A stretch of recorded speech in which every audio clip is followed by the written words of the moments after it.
जय माता दी आप सभी को। माँ दुर्गा मेडिटेशन सेंटर में एक बार फिर से आप सबका स्वागत है। देखिए, जो पूजा है, पूजा करना या विधि-विधान से पूजा करना आजकल बहुत एक्सपेंसिव हो गया है।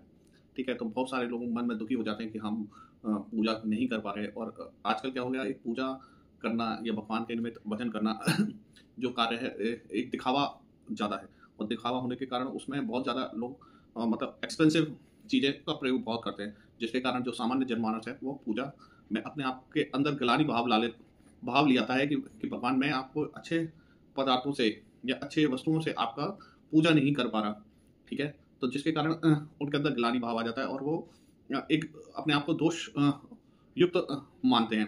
तो आज मैं आपको एक बात बता देता हूँ, जो सबसे महत्वपूर्ण बात है कि बाहर वस्तुओं से पूजा करने की अपेक्षा जब व्यक्ति अंदर से, अपने भाव से, ठीक है? चाहे वो आपके पास वस्तु हो या ना हो, लेकिन अपने भाव से यह सोचता है, अपने भाव से यह सोचता है कि मैं दुनिया की सर्वश्रेष्ठ वस्तु या जो भी चीज़ है वो अपने भगवान को अर्पण कर रहा हूँ, वो जो बाह्य वस्तु से कई हजार गुना फल देने वाली होती है, तथा इसे ही एक मानस पूजा का नाम शास्त्रों में दिया गया है। ठीक है? मानस पूजा सर्वश्रेष्ठ पूजा कहलाई जाती है। ठीक है? मानस पूजा में आप धूप दीप नैवेद्य भी भगवान को करोड़ों गुना, ठीक है ना, जो बाह्य पूजा के अर्पण से करोड़ों गुना अधिक फल आपको प्राप्त होता है। ठीक है?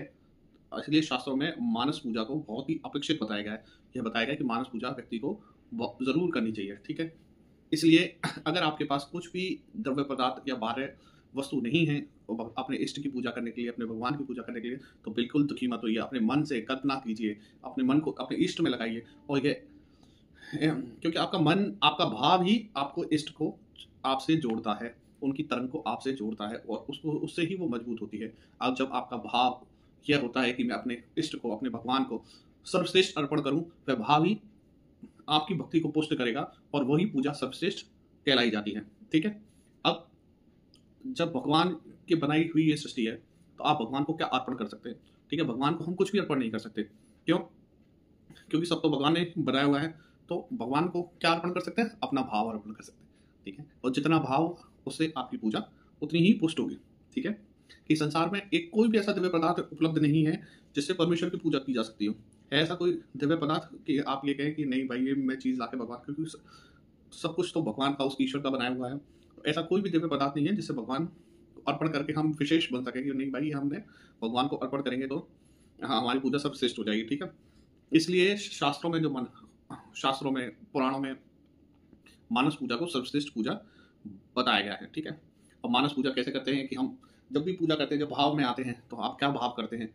ठीक है ना? आप अपने जो इष्ट है उसके प्रति प्रेम में कि मैं उनको स्वर्ण रत्न जड़ित आसन पर बिठाऊं, ठीक है, उनको ये खिलाऊं, सर्वश्रेष्ठ जो कुबेर के जो वाटिका है उसमें से स्वर्ण कमल उनके चरणों में चढ़ाऊं, ठीक है ना, ये अर्पित कर रहा हूं। तो ये जो भाव से आप जो कर रहे हैं, वही मानस पूजा कहलाती है कि मैं अपने इष्ट को बहुत ही अलौकिक वस्त्र आभूषण भेंट कर रहा हूँ।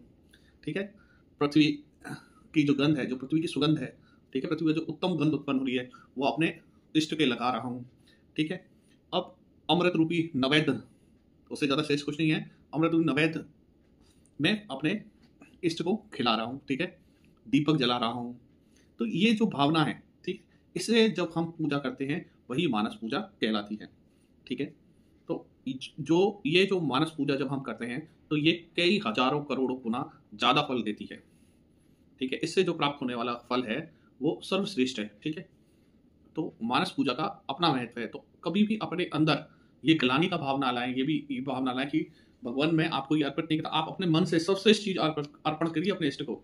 ठीक है ना? और जितना आपका मन होगा, जितना आपका भाव होगा, उतनी आपकी पूजा पुष्ट होगी।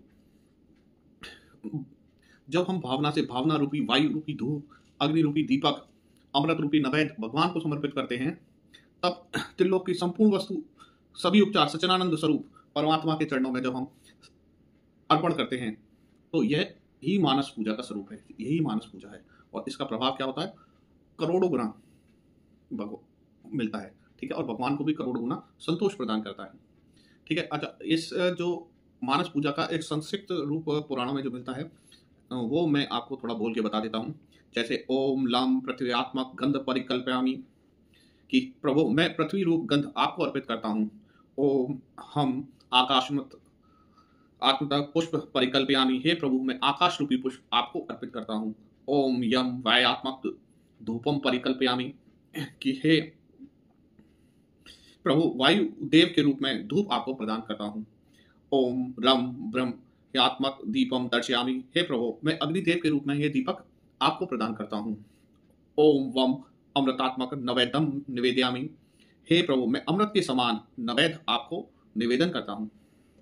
ओम सौम सर्वात्मक सर्वोपचारम समर्पयामि, हे प्रभु हे सर्व परमात्मा, हे सर्वात्मा रूप में संसार में के सभी उपचारों को आपके चरणों में समर्पित करता हूँ।